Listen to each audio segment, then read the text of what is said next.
Adam Sandler and David Spade play two old high school buddies who fake their own deaths and start life over, only to find that the identities they've stolen are wanted men. And danger and action ensues, along with a lot of laughs in the do-over. This is a Netflix original movie.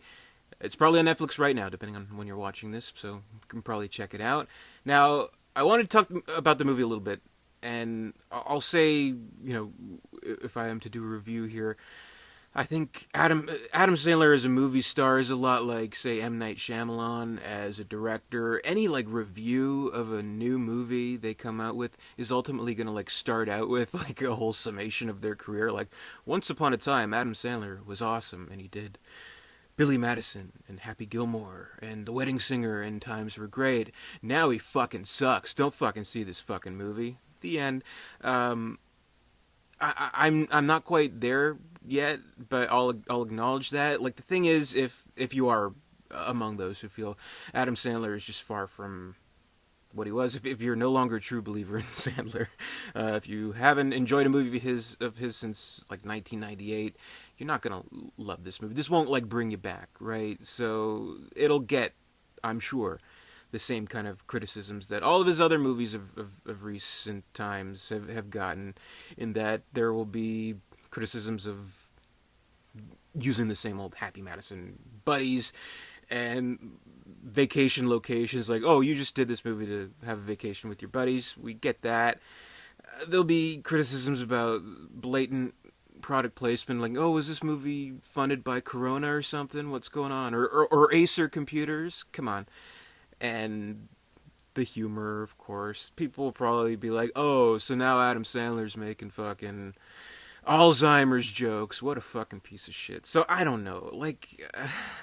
It won't convert you back to an Adam Sandler fan. But if you're someone kind of in the middle ground, I think what's so smart about this deal that Happy Madison Productions has done with Netflix is that I think it's able to anticipate the mindset of someone like me, where, say, you see the trailer for the new Adam Sandler movie. My thoughts for the past 5-6 years have always been, oh, Jack and Jill, that looks horrible.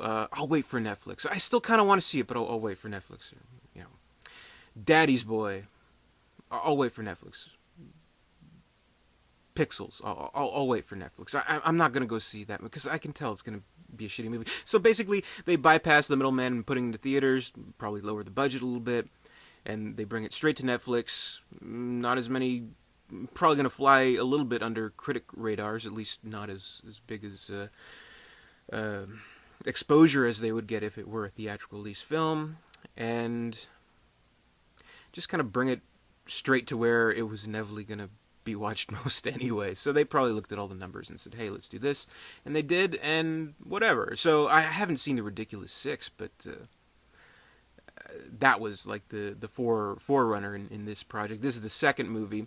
And hadn't seen a trailer or anything like that, but when I opened up Netflix this morning, I see this banner, this interesting image of Adam Sandler looking all brave with a gun, and David Spade as this dorky loser covering, his face or whatever. This is a Netflix original movie. Okay, so maybe I'll check this out. So I had pretty much no expectations except for kind of the interesting pairing. Adam Sandler, David Spade, they've always kind of been in movies together, but not as say a specific pairing. Not like a buddy comedy kind of thing. So I thought that was interesting for just the pairing alone. And to the movie's credit, I gotta say there's at least a little bit of, I wouldn't say return to form, but just a different type of humor than what I've seen recently in kind of the Adam Sandler movies that have come out. People will definitely accuse the movies of having lazy writing, lazy jokes, juvenile humor, things like that. Here it's a little bit more adult humor, I would say.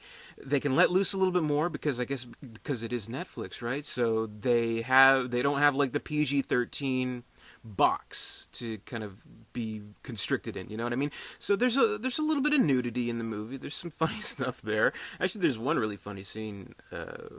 I won't give away too much, but it's involving a threesome, which is very funny. There's a very funny scene that's kind of like the on the sea equivalent of the Road movie, where the two guys on the road trip past the car full of hot girls and ask them to flash. That was funny, and there's some naughty language too. I mean, a few f-bombs here and there, so it feels like they can let loose a little bit. And it feels like they don't have as much pressure from, say, big studio things, where maybe like a big studio would say, like, let's say they come with this idea, like, hey, we have Adam Sandler and David Spade, and they're buddies in this silly kind of movie, and it's like, well, Adam Sandler, David Spade, probably not going to make a lot of bucks. Can you, like, put Donkey Kong in it somehow? I don't know, but whatever. So here they can let loose a little bit, and I think they do. And I think for what it's worth, I think this is a movie that shows, in, say, specifically the comedy world, a little bit of progression from the Sandler fare, because Adam Sandler, he's always going to be to everybody. He'll always be that slacker from the 90s. You know what I mean? Like, he'll always be Billy Madison. He'll always be the 90s slacker who kind of wins the day, but now he's grown old and the shtick isn't funny anymore. So this is kind of a movie for, like, this is a movie basically for anyone who, like, really loved Billy Madison, Happy Gilmore, Tommy Boy, Black Sheep in, like, the 90s, when they're, like, in college and, getting drunk or getting stoned and watching these movies, laughing their balls off. Now suddenly 2016 they found they're fucking 40 years old and what the fuck happened to my life? This is one of those kind of movies where they'll watch that and be like, yeah, okay, Sandler still gets me. So it is kind of like this middle-aged, go-nowhere man fantasy where David Spade plays this character whose life is pretty much the same as it's always been since he graduated from high school. Same job, same wife who doesn't respect him. He's a complete nerd. And finally, Adam Sandler comes in to rustle things up a little bit, which is the whole death stunt, basically. And it's good. I think it's a good premise. And I think David Spade does something pretty interesting in the fact that he really... I can't really think of any other movie where he just really allowed himself to look old, finally. Like, the guy, he's got to be close to 50, or maybe a little bit older. I don't know, but he's not like, the young kid anymore with, the blonde shag or anything like that. He's an older gentleman, so he looks like fucking Matt Damon from The Informant or something like that. Total nerd. I thought he did really well in that role. And I thought even Sandler, he looked like he at least cared a little bit, like he was doing something a little bit different. So I think just kind of the chemistry between two comedians who really are friends, I think it works in the basic premise of the story. When it starts getting to move around, we get the middle-aged male fantasy of the go-nowhere guy doing nothing. He gets swept up into this big James Bondian adventure, this whole conspiracy. We've seen movies like that before, so it's all that. And I think it's done fairly well for what it is. And I think, for the most part, I mean, the plot itself is somewhat engaging, though maybe it does kind of take itself a little bit too seriously, get too involved in its own plot about this whole conspiracy a little bit too much but in the last half of the movie, but it's still engaging, still has laughs there. I'd say the huge find for this movie, the most, I would say, entertaining character was the German gymnast henchman fella who I remember from Happy People or Funny People. He played the doctor, where like the joke was, "You sound like a James Bond villain." Here, that's what he is. So that's kind of cool. So I forget his Torsten Thebes or something like that. But very funny. Very, I think he's the best character of the movie. So I really enjoyed him, and I do think it has quite a few decent laughs in the movie. Paula Patton is really good.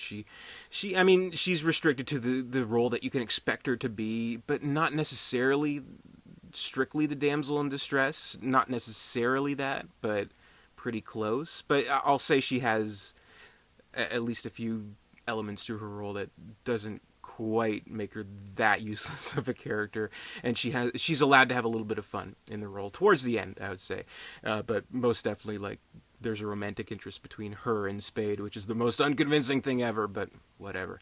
So I don't know, I'd say I was surprised. I would. I mean, this is hardly a rave review. This is hardly me saying, you gotta go watch this immediately, this is the funniest movie I've ever seen. No, but it's good. And I'd say if you're like me, if you're not 100% against Adam Sandler at this point, if you still enjoy his movies, like I'll say, Pixels was horrible. Jack and Jill was shockingly bad. But I did kind of enjoy Blended. I even kind of enjoyed That's My Boy too. So now that I've reached this point where I'm like, I don't really want to venture out to the theater, pay the big money to see a movie that's maybe going to disappoint me, more than likely.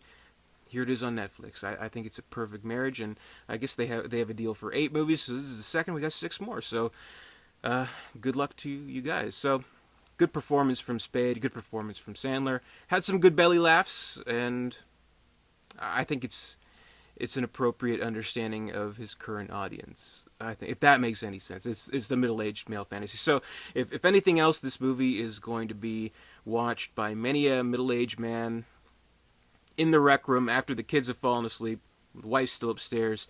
Maybe he brings out like a little doobie and just kind of enjoys. I don't know. There's some solace in that, perhaps. So I would rate The Do-Over 3 stars out of 4. It's funny where it counts, and David Spade and Adam Sandler make a really good team. I enjoyed it. So that's my review. Please comment, rate, subscribe, all that good stuff. Visit Derek237.com. And until next time, I'll see you later.